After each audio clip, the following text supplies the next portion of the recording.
Let me paint a picture for you. Just imagine that you're on the elevator for a high-rise building. And as you get on, you notice that the perfect prospect also gets onto the elevator with you. So it's just you and the prospect for about 20 to 25 seconds as you're going up to the top of the building. What do you say to that prospect to engage them in the conversation? Most salespeople and business owners are all over the place when it comes to their elevator pitch. But by refining that process, it can change everything in sales. So in this video, I'm going to show you the perfect elevator pitch to close more sales. Check it out. Number one, don't educate. Now, I know such a buzzword these days is about educating prospects, but the reality is that your prospects don't need you to educate them. They simply need to be engaged. They need enough information to start talking.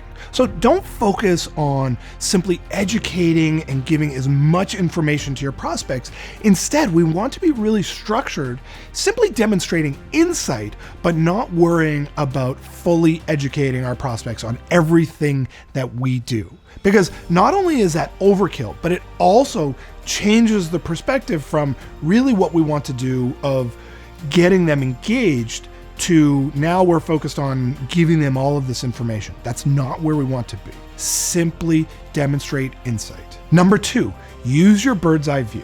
Now, companies like McKinsey Consulting, Bain Consulting, Boston Consulting Group, they're paid thousands of dollars an hour from their clients simply because they have a bird's eye view of the industry that the prospect is in. And so you as a salesperson or as a business owner also have that same perspective because you've spoken to hundreds of prospects in the same space. So you have this powerful bird's eye view that allows you to demonstrate really, really powerful insights. So leverage that powerful bird's eye view to really ultimately engage them in the conversation. Number three, they don't care about you.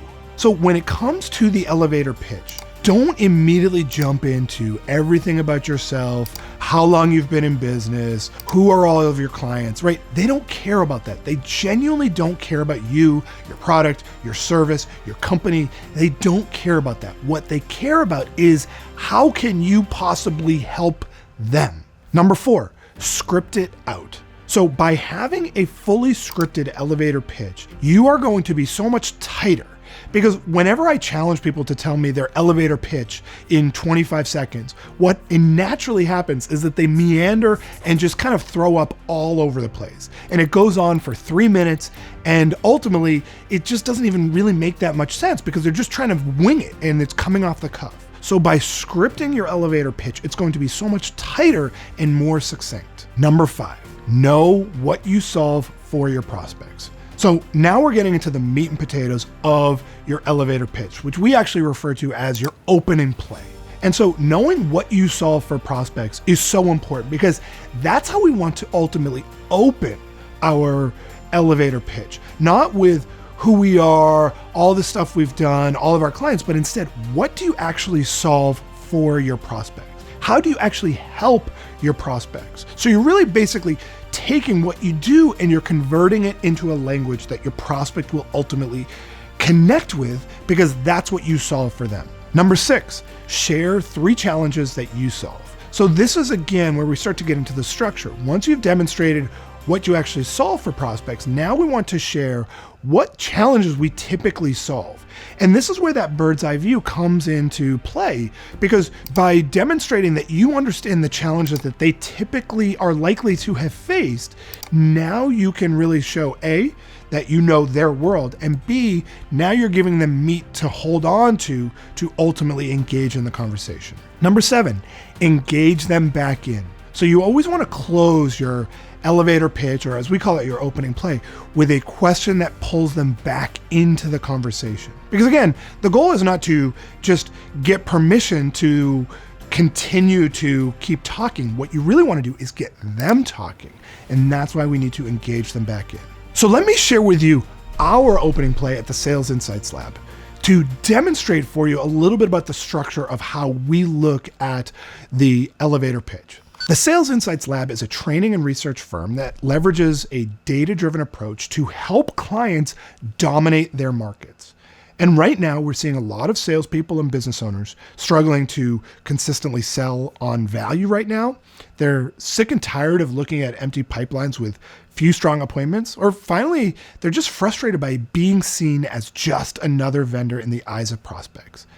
Do any of those issues ring true to you? So that's how we would leverage our elevator pitch, or as we call it, the opening play, to engage a prospect in the conversation. Again, demonstrating the challenges that we solve and then pulling them back into the conversation. So you can model that for your own opening play. And by the way, if any of those challenges ring true to you, be sure to stick around and we'll give you an opportunity to join one of our trainings on exactly how to solve those challenges. So there is the perfect elevator pitch to close more sales. And if you enjoyed this video, then have an amazing free training on the step-by-step formula to closing more deals. Just click right here to get registered instantly. Seriously, just click right here. This is an in-depth training that will help you close more deals at higher prices, all while generating more meetings. Also, if you got some value, please like this video below on YouTube and be sure to subscribe by clicking my face, which should be right about here, to get access to a new video just like this one each week.